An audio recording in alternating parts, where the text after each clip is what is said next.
everyone. Welcome to the Real Estate Red Zone, brought to you by the Real Estate Center at Texas A&M University. I'm Haley Reeder, Communications Specialist. Today is Wednesday, May 8th, 2019. On this day in 1846, the Battle of Palo Alto, the first major engagement of the Mexican-American War, was fought. At the site north of Brownsville, American forces under General Zachary Taylor clashed with Mexican troops commanded by General Mariano Arista. The battle, which began at about 2 p.m., lasted until twilight and resulted in a standoff. Of 3,461 troops that formed the Mexican Army of the North, Arista's commissary reported 102 killed, 129 wounded, and 26 missing, including deserters. The American Army, which totaled over 2,200 soldiers, reported 5 dead and 43 wounded. The Mexican Army was decisively defeated the following day at the Battle of Resaca de la Palma. Last month, the Center hosted its 29th annual Outlook for Texas Land Markets Conference in San Antonio. This year's event was particularly special due to its record attendance. 509 people showed up to the Omni Hotel at the Colonnade to trade industry knowledge and to listen to the great speakers this year. So thank you to everyone who came out. And I was so pleased to see so many familiar and new faces this year. Thank you again to everyone who attended. If you were there, you should be receiving a survey via email. If you successfully complete this survey, you will receive $10 off next year's registration. And again, this is only for people who came to this year's conference. We appreciate your feedback and look forward to working with you to further improve the Texas Land Markets Conference. I also want to say a big thank you to Center Business Coordinator Cheryl Harford. She worked so incredibly hard on this year's conference, and none of this would have been possible without her. Great job, Cheryl. So, what went on at this year's conference? Well, quite a lot, actually. We had speakers discuss all sorts of topics, including the general economy, renewable energy, eminent domain, wineries, and even cannabis legislation. We also have some sound bites from 3 of the speakers this year, and they are Center Assistant Research Economist Dr. Erin Kiella, Center Chief Economist Dr. Jim Gaines, and Attorney Jody Sodd McSpadden. If you want to know what they had to say at this year's conference, take a listen.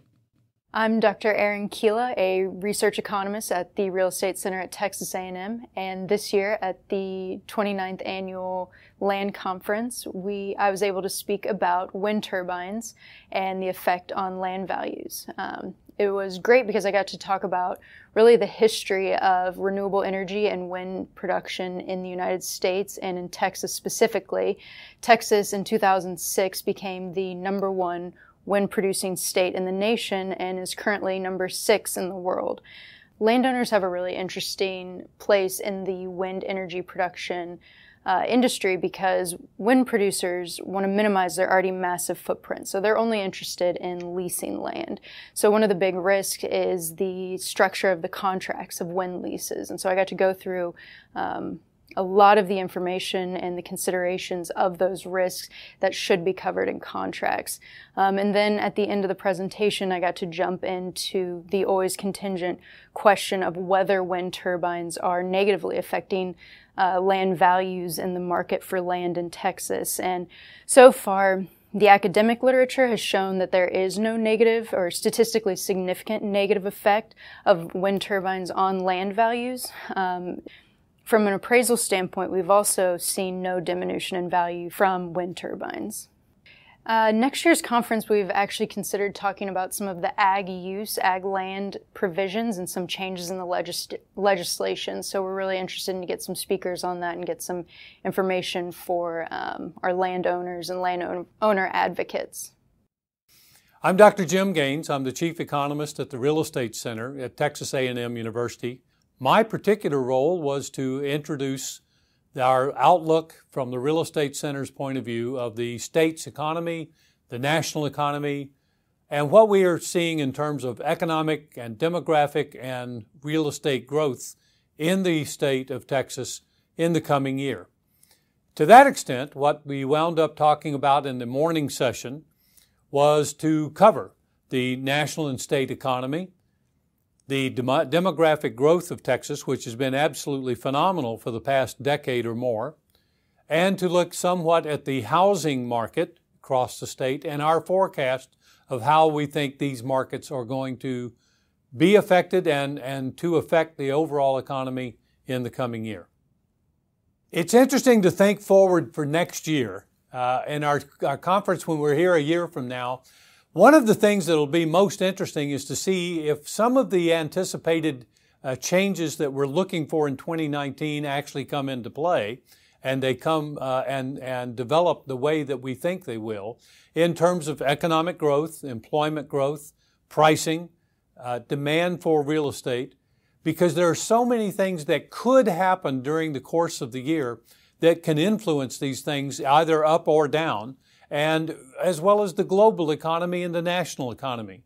One of the key variables that we identified this morning was that the state's economy was going to be doing very, very well as long as we could sort of avoid a national or global slowdown that was so significant as to cause a recession. Right now, we don't see that in the pipeline, but there is some opportunity or some possibility. So we'll have to see how it comes out. It's always interesting to look back a year later and see how you came out with the current projections. If we think about what we talked about last year, I think we were pretty much on it. We had projected 2018 to be a very good year in the state's economy and in the real estate markets, and sure enough, that's pretty much what we had. We had very strong employment growth, we had strong population growth, and we've had strong price increases across the board. Now, one of the things we're saying this year is that that's going to slow down here in 2019. The pace of development and the pace of increase will probably slow down. It'll be interesting to see if that pace slowdown is at the caliber and at the magnitude of what we're talking about. So my name is Jody McSpadden, and I am an attorney at the law firm of Dawson & Sodd, LLP. We have an office in Corsicana and an office in Dallas, and we represent landowners in eminent domain cases, property rights disputes, and things of that nature. We solely represent landowners, and we're one of the only firms in the state, one of a few firms in the state who represent landowners all over the place. So always in defending landowners' rights. Today we talked about eminent domain reform that's coming and various issues in eminent domain and condemnation cases, but more specifically the Texas Central Railway project and the high-speed rail project and the various things that have gone on over the last 2 to 3 years with regard to that project, the issues and the legal ramifications of various things that have gone on in the courts with respect to the high-speed rail project. A major concern for landowners across the state of Texas is when they're first contacted by an entity claiming to have the power of eminent domain. They want to come on, they want to survey. Should we let them survey? What is a landowner to do when they're faced with this situation? And the big takeaway from our discussions today is you need to pick up the phone and call an attorney who is an experienced eminent domain attorney to determine what your rights are and what protections you have under state law and under the Texas and the United States Constitution. So I hope that next year we're discussing the details and ramifications of the passage of Senate Bill 421 and the protections that it provides to landowners in the state of Texas. I hope that that's a major topic for next year that we can help explain that law. I hope it's passed and codified in the statutes so that we can start telling landowners what protections they now have and what those mean for them on a daily basis. I anticipate that we'll probably be talking about additional pipeline projects next year coming through with the discussions that have gone on in the conference today about the lack of pipelines and infrastructure and various things of that nature. I anticipate that those will be issues from now until the end of time for landowners, and so I think that those will definitely be coming up next year. But most of all, I hope we're talking about the new law that's been enacted, and I hope we're talking about additional landowner protections. We also asked the three what they enjoy about the Texas Land Markets Conference and why people should attend. The great thing about the Real Estate Center's Land Conference is we're talking about topics that are the readers of Tierra Grande and our constituents want to hear. So the topic that I talked about this year, we chose because we had gotten continual calls from people asking about the topic. And so that's what we try to do, is what the people want to hear, those are the presenters that we get. The other great thing about the Land Conference is the networking. We have people who drive 6 hours from all parts of Texas to come to this land conference. This year, we sold out, and we're really excited about that. So I think the topics and the networking are above and beyond what you can get from any conference. My favorite part of the conference is I've gotten to know so many people after coming for 3 years, and I meet them at other events, and then they come to the land conference. So it's a great reunion of getting to see all the people that maybe I only get to see once or twice a year.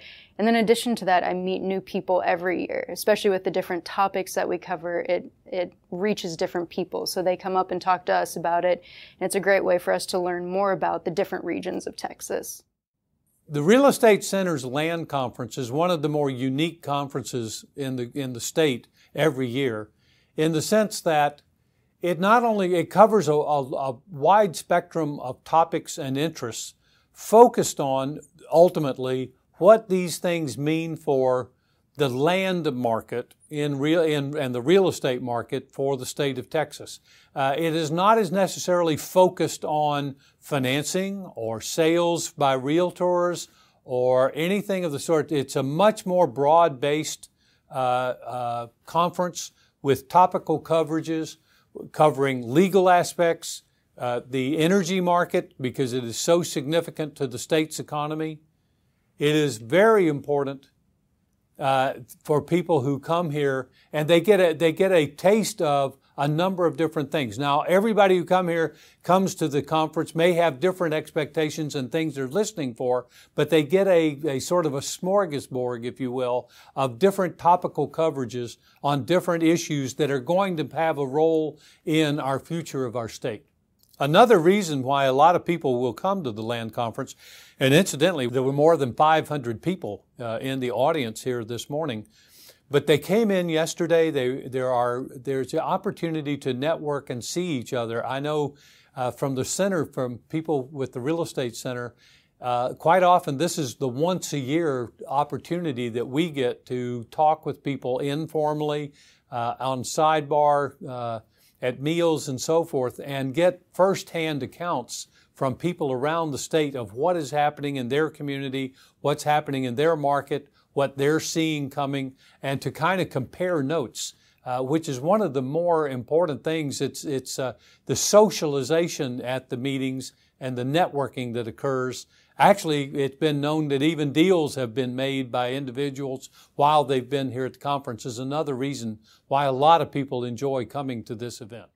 I think this conference is a great conference, and there's a large audience. You have over 500 and something attendees from all different areas involving real estate and land, and it's been I've learned a lot this weekend, and I've been able to disseminate a lot of information to a large group of people, and not just this, but other things that I've been to involved in the Real Estate Center that have been phenomenal over the last 12 months. And it's always a great networking opportunity and a great opportunity to learn about things that you may not even know you need to know about, but issues similar to what we talked about today in protecting landowners. If you're a broker or involved in the buying and selling of real estate, these are things that are important to people, and there are a lot of those types of folks here. So I'm thrilled to have been here and have really enjoyed my time. I think they missed another point. It's so fun to come to the conference. It's really a great time. Thanks again to Erin, Jim, and Jody for taking time out of their busy conference schedules to talk to us. We posted links to more information about them on the podcast webpage or in the YouTube description box below. You can also search Twitter for hashtag TXLand2019 to see the conversations around this year's conference. We also posted photos on our Twitter and Facebook pages. Links are down below. And if you want more about Texas land markets, check out one of our past podcasts, number 426, Happy Hunting Ground. I talked to Blake Farah, Texas sales manager for Whitetail Properties, about recreational land across the state. We included a link to that too, as well as other relevant articles, such as Over Hill, Over Dale, Texas land markets, peaks and valleys, and Characteristics of Texas land markets, a regional analysis. So go check them out. That's all for today's Red Zone podcast. For more episodes, head to our website at www.recenter.tamu.edu. You can also subscribe to the Red Zone on iTunes and on YouTube. And don't forget to follow us on social media. We're on Facebook, Twitter, LinkedIn, and Instagram. If you're looking for more great content from the Real Estate Center, our website has research results, data, blog posts, news feeds, and more. Thanks for tuning in to the Red Zone, brought to you by the Real Estate Center in College Station, Texas, where we've been helping Texans make better real estate decisions since 1971. This is Haley Reeder. See you next time. Bye, everyone.